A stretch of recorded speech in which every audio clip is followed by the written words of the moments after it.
All right.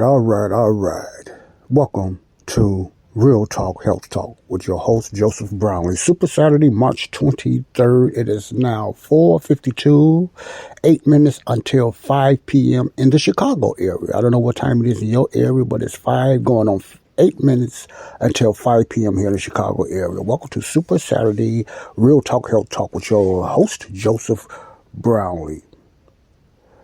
Saints, listeners, we are responsible for our own bodies, physical wise. We are responsible for our own bodies. It's coming to a point, and it has come to that point, with me anyway, that I must not depend on another man's diet. I must not depend on the government telling me what I'm supposed to eat and what I should eat and what foods are best for me. I cannot depend on a doctor to tell me continually how my blood pressure, how low or how high it should be. Because traditionally they base things based off what? American tradition when it comes to what we eat and our blood pressure, which is supposed to be 120/80, which I'm finding out. There's no one will have exactly 120/80, and there's no way every human being can have or average that 120/80. Some might go 130, 140. Some might go even 118 or 110. High blood pressure, middle blood pressure, low blood pressure. My point is, we have to come to the point to learn our bodies, to find out what's the right blood pressure and what's the right food for us, far as age-wise, health-wise, and everything. Because I often say this, one size does not fit all. We have been lied to, we have been hoodwinked and bamboozled to believe the American, I'm talking about here in the United States, if you're from an international country, it might differ or you already know that. But here in America, we have been programmed to believe a certain way we should think, certain foods we should eat, who we should vote for, and why we should vote for. We have been traditionally, robotically programmed that way here in the US of A. And it has been like that for hundreds and hundreds and hundreds of years. It's just worse now. Our fake Food and Drug Administration, as well as the CDC, Center for Disease Control, but our Food and Drug Administration, the FDA, has been lying to us for years just for profit. Yep, no arguments. That's the deal. They already have been exposed. They're still in business, yes, because of bureaucrats and lobbyists in government, because they all together in this. So the government, the FDA, CDC, NIH, WHO, all of them is in the same cabal. They're just like a cartel. The biggest cartel in the nation is the big pharma. It's big pharma. It's not the Mexican cartel, the Colombian. It's big pharma, which supply these things. The cartels cannot touch big pharma. See, big pharma is the biggest drug dealer in the United States. The Food and Drug Administration, and I'm not exaggerating, is one of our biggest enemies when it comes to health, our health.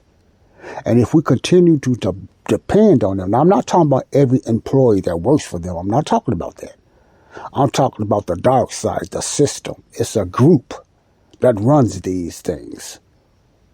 You can hear about this shadow government, which is supposed to be 38 multi-billionaires that's completely almost running the world. It's called a shadow government, but I'm not going to talk about that because I don't have much proof on that. I just hear about this. And you can talk about the Illuminati. You can talk about a lot of things. I don't know too much about that.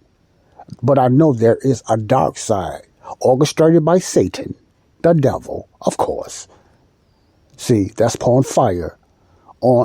gas on the fire. When it comes to the Food and Drug Administration and our health, the top leaders that has a plan is not out for our good and our health. And I often say this, and many others often say this as well. They want to keep us band-aided, not heal. They don't want to get to the root problem, what causes it. They just want to band-aid the problem after the problem comes.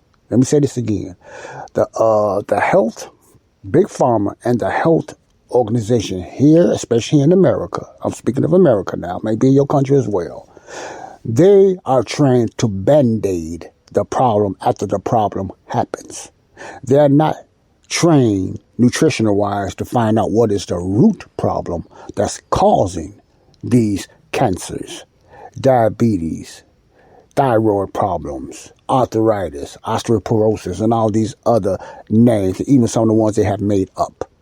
Autism, ADHD, OSD, all kind of stuff that's, deformations of babies and kids coming out of wounds and stuff like that. See, they don't want to know what the cause is. They just want to give it a Band-Aid and tell you what you need to do to take care of this child that has cerebral palsy and stuff like that. And I find out why.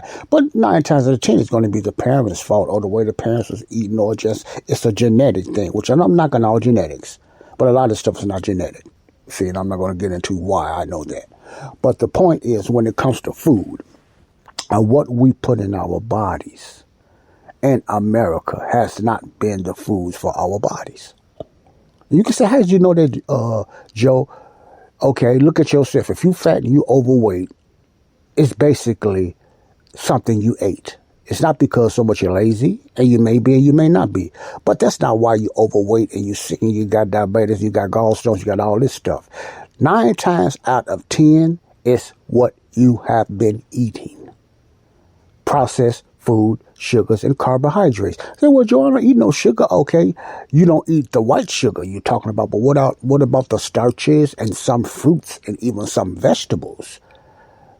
And ultra-processed foods like cakes and Twinkies and cookies and stuff like that. Those have sugar, even if it says sugar-free. What else are in those things? Do you read the labels? Do you understand that fructose and glucose and all these other, what they call that, maltodextrin and all those other names you probably never heard of, and I didn't either until this year, all turns to what? Sugar. Therefore, it raises your insulin level, and then it brings a resistance, and you pick up weight. There's nowhere to store. It's bad enough we've been told the cholesterol lie, that meat causes heart problems and heart disease and cholesterol. That's been exposed already, but they still sell it. They have laid back quite a bit now because they have been exposed. They don't really believe the Excel Keys, who started this lie. They don't really believe that. I'm talking about the Food and Drug Administration, the American Heart Association. They know it has been flimsy and not a lie. They know that butter is good, better than margarine. They know that. They know a lot of these oils that most of us consume or used to consume, like vegetable oils and corn oils and all these other oils and canolas, is garbage. It's pitiful, bad for your body. They know that. But we did not know that. We fried foods all our life with vegetable oil and all that. You know, the oil being those little plastic and glass bottles. All that is garbage.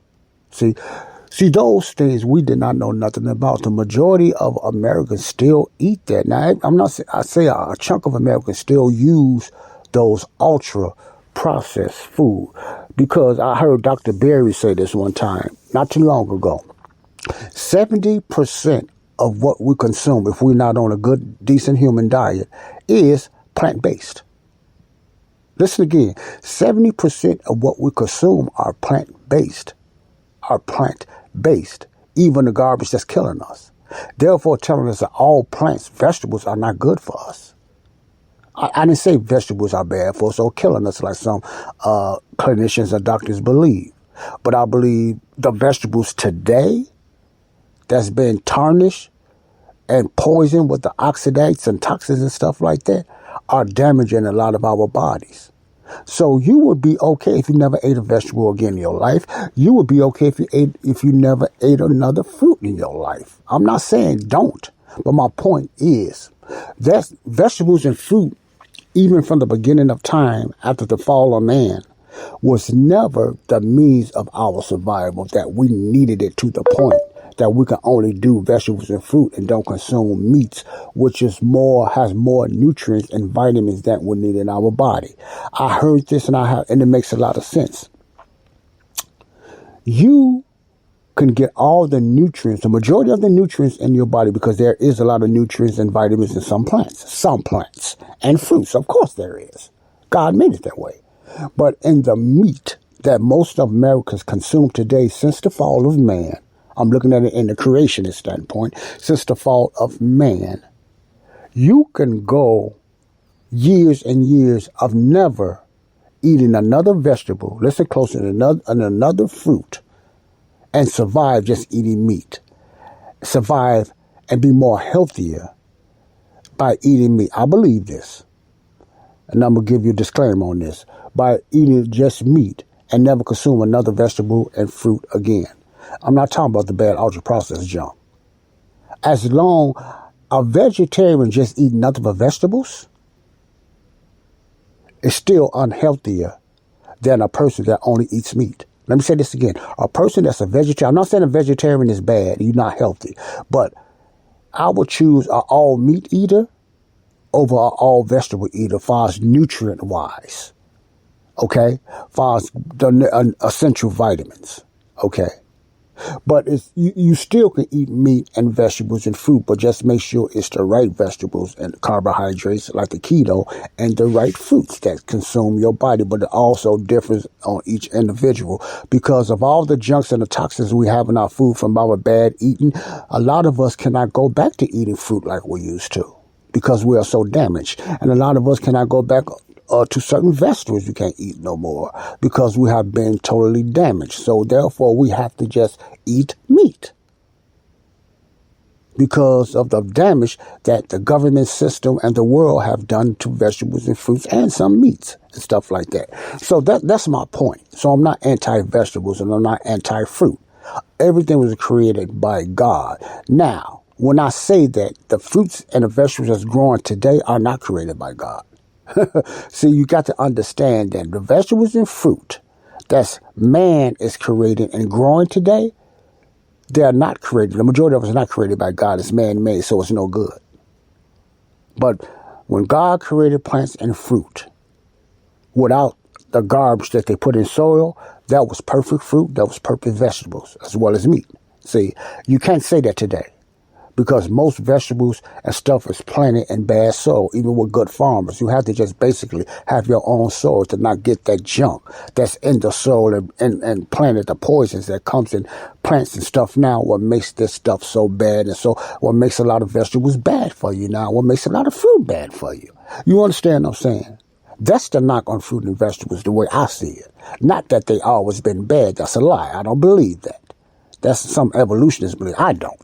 I believe vegetables and fruits been good, and some of them still are good. They just have been kidnapped and tarnished and messed with. I also believe every vegetable was not made to be ate. See? But even now, they're even worse because of the junk and the pesticides and all those other type of things they have put in it. My point is, we are responsible for our own bodies now because it has been corrupted by man. See, Satan attacks in different ways. In different ways. And the health system is one of his biggest culprit purposes besides, illegal drugs and stuff like that. He attacks the food and environment. Believe me, it's all designed by Satan. I'm going to talk about the benefits of eating the right foods for our body. And believe it or not, it's meat and protein. In the next episode of Body of Christ Real Talk, Health Talk. This is Joseph Brownlee. God bless you. Peace out.